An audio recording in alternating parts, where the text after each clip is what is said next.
joining us here. And I want to, first of all, give you a compliment because so far you're in the minority. A lot of our coaches that have visited us have had to wear sunglasses. They can't deal with the pain of looking into the sun and the TV lights. You apparently are tougher than most. This is a true story, Laura. My father taught me as a young coach, coaches do not wear sunglasses. I love this. Wow. Okay, Please so expand. so I was like, but you know, we're in San Diego. Whoa, it's bright outside. He's like, the players have to see your eyes when you're coaching them. Tomlinson can wear the tinted visor, but you can't wear sunglasses? It's Marty Schottenheimer. I So, like but literally, that. honestly, true story. I was like, okay, makes sense. You know, because when you're correcting or criticizing, Yes. they're like, I want to see your eyes.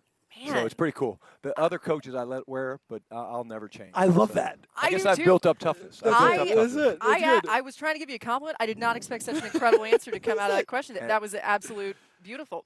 Okay, how many times have you been asked about George Pickens today? Because we're going to ask you again. Where are we? I know.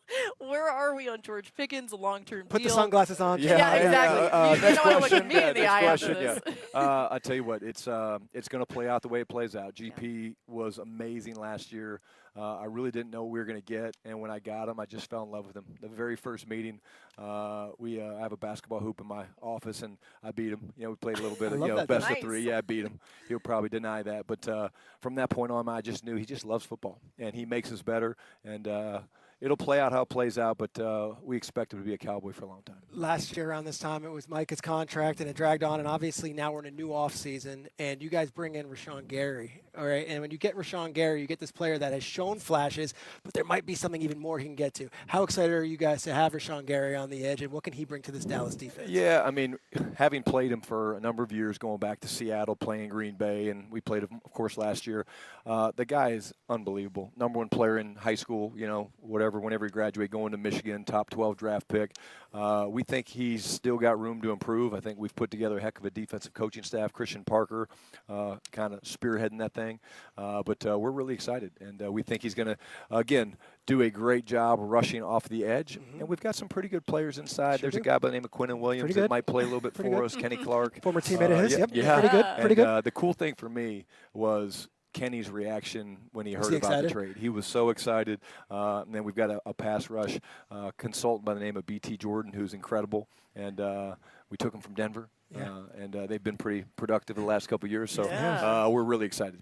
2 picks in the first round. A lot of people have talked about defensive star power going your way and that being the picks, but you kind of said something earlier that maybe it wouldn't just all be defense. What's the thought process as you look toward the draft, and especially these 2 crucial picks in the first round? Yeah, I think it's a great question. We're excited to have that firepower. We obviously made moves to do that. You know, we feel like we've set ourselves up to draft pure, to draft natural. There's still some holes on defense that we'd like to fix, but I wasn't there for it. But they love telling the story about CeeDee Lamb sitting there, and all of a Falls sudden, to 18. all of a sudden he's sitting there at 18. Also, the best draft setup in a yacht. Yeah, that's pretty good. Well, It's yeah. fine. It's not I've bad. been on the yacht. It's pretty nice. It's not bad. Yeah, it was. Yeah, I could do that for a year. Yeah. You know, we're gonna draft pure. Our guys do a great job, from Jerry and Steve and Will McClay, his staff. They do a great job, and yeah, you never know. I was teasing there. You guys probably saw it, but our offense coordinator Clayton Adams, who I think is amazing, every night before he leaves, he just kind of knocks on my door and says, "Shotty, don't forget about me." Yeah. Hey, don't forget about me. I'm like, I got you, buddy. You also look at the new defensive coordinator that you mentioned, Christian Park, comes from the Eagles, defensive backs coach, 34 years old, young guy. What is he going to bring to this defense that you're so excited about? Well, connection first. I'm a big connection guy. I'm a people person. He's awesome. It's been really cool for me, Peter, to walk by and see the players coming into his office just to hang out, get to know him. He's got great conviction in what he wants to do. And I gave him a hard time when we first hired him because he was actually the 9th interview. The 9th Zoom we did. That's interesting. And I literally was like, man, I'm zoomed out. I don't know if I can do another one. And a couple of the guys were like, I do one more. This guy's supposed to be really good. And from the time we interviewed him, he just kind of kept wanting more. But I gave him a hard time. I said, hey, 34, huh? He's like, yeah, 34. And I was like, I was 32 when I got my first job. So I gave him, I said, well, hey, you've been slacking, man. But he's great. And the connection piece, and then the versatility of coverages he's going to bring to us. I mean, this guy's an elite secondary coach, and we're just lucky to have him. As you look toward next year, just almost bigger picture, what's something you want to change or you want to do a little differently? You know, I look at myself and the team and everything we do, Laura, from an after-action report in every phase. Things we did well, things we need to do better, and then how do we do better. And there's a number of things, but I referenced my father earlier. You to be -9 in the giveaway takeaway formula, it's pretty impressive. We found a way to win 7 games doing that. We gave it away too much on offense. We didn't get takeaways. So we emphasized it last year. We're going to drill it more and do different things and have ball security circuits and ball disruption circuits. If we don't fix that number, then we're poised to repeat last year, and we're not going to do that. I go back with Jerry Jones, and I think of all his great Jerry-isms, and it's whether it's circumcise the mosquito, one of my favorites. We're not going to do it. We're not going to do it. We're not going to circumcise the mosquito. Does he ever drop some gems on you where you're like, I don't even know what that necessarily means, but then you start thinking about it, and you're like, no, I see the comment, I see the analogy, and okay, Jerry, I'm on the same path. The funny thing for me is, like, I'm one of the newer guys around Jerry when you're sitting around with Will McClay and Stephen Jones, and so they've heard all the stories. So when Jerry starts telling a story, some reason his eyes always make He's like, it's a new one. This is great. Where's this going? Stephen will grab his phone. He's like, yeah, I've heard this one 35 times, and but I love those stories, man. Growing up in an NFL household, man, like, it's like, that's Jerry Jones, and so he's great. We're gonna have to find out when he starts cycling back around. It's gonna be like, who's he gonna look to? Yes, it may still be there's you. There's no question. Unfortunately, we have to wrap this up because we could talk to you all day, but we appreciate your time, Coach, and can't wait to see you down the road. Thanks, guys. Appreciate it. Awesome. Yeah, got it. That's tape to tape. Yeah, got it. George Pickens' first season with the Cowboys could not have gone better. Pickens put up career highs in catches, yards, and touchdowns while playing every game, being named to the Pro Bowl for the first time and earning second-team All-Pro honors. We heard Coach talking there about the franchise tag situation for George Pickens. As Adam Schefter joining us. Adam, what more can you tell us about where things stand there for Pickens and the Cowboys? Well, Laura, he is not allowed to report to the Cowboys facility unless he signs his franchise tag. And he's not signing his franchise tag anytime soon, which means by the transitive property, if he hasn't signed and he can't be there, he's not going to be there until they have some sort of deal. So literally, unless the two sides can make some sort of progress, we're not going to see George Pickens during the offseason program. The chances are, as is the case with many of these situations, they come down to the deadline in mid-July, whether they can get the deal done in time or not. And that probably is going to be the case here, which means we could check back and have this discussion around the July 4th holiday. Until then, no talk of George Pickens. Table it because we just won't see him. He's not allowed to be there, right? I mean, I'm not tabling it. I'm going to keep asking you about it. We're talking about. You got that star on the helmet. Well, here's the reality. It's like death taxes and talking about the Cowboys around July 15th when it comes to this deadline. And let me also say this.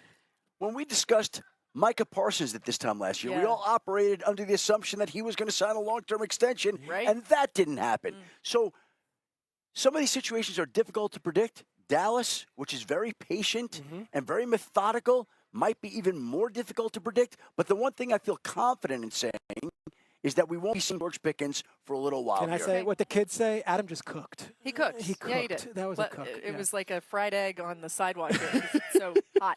Mina, so when you think about the reality here, I mean, there could be a world where George Pickens is no longer a Cowboy. They're obviously hoping to work this out.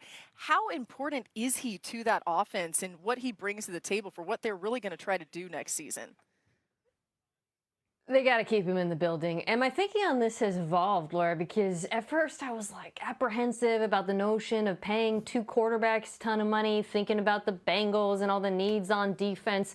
But as I prepared for this draft and started watching all the receivers, and there are some really good ones, I found myself thinking, particularly as it pertains to a couple of them, this guy could be George Pickens.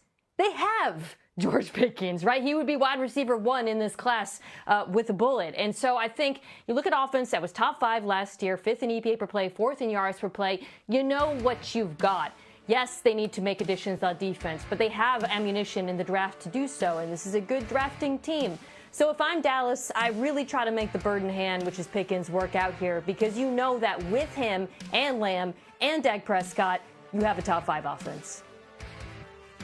It's funny because we spend all this time on the Eagles and their wide receiver, and then now it's like, all right, now we're going to turn the page from A.J. Brown. Now we're going to talk about George Pickens, all in the NFC East. Shotty was really honest with us. He wants George Pickens to be a Cowboy. George Pickens wants to be a Cowboy. He told us that great story about competing at, Nerf basketball in his office, and the two of them have this great connection, and I think he rehabilitated his entire career. But money talks. And the Cowboys don't typically get these things done, as Adam said, in March and April. And with the case of Zeke and CeeDee Lamb and Dak, they always got done Last year was the fly in the ointment because Micah didn't get done and things went haywire. And Micah was talking and he was stretching during the preseason game at practice or whatever it was. I would imagine they're going to be working very hard once that deadline approaches. In the meantime, they have the 12th and the 20th pick. And I wouldn't just say defense. If they do see a wide receiver that slips that they think is interesting at 12 or 20, I think they'll keep their mind and they'll keep their eyes open for that. Well, I'm glad you brought that up because it is interesting to see what they do in the first round. At 12 and 20, I mean, impactful picks. And let's get back to Adam with some more top stories.